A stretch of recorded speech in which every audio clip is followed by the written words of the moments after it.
என்ன ஆட சரிண்ணே பேசுறது போல ஒரு பொம்பளை தர கை வைக்கிறேன்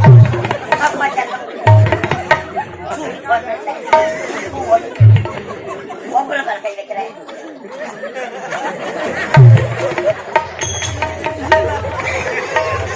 பொம்பளை வேஷக்கார கூட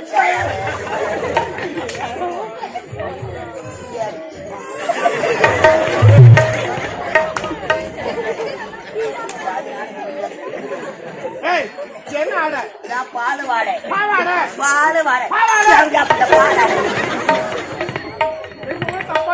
ஆமா எங்க இருக்க இங்க கிடைக்காது எங்க இருக்க மாவு அரைக்க மாவு பிள்ளைக்கு போய் மாவு மிஷின் முன்னாடி ஒரு பாவாடை கட்டி வச்சிருப்பாங்க ஆமா மாவு அந்த பாவாடை எடுத்து கட்டியாச்சு இப்படி குடுக்குனியா மாவு கொட்டும் குடுக்கோ மாட்ட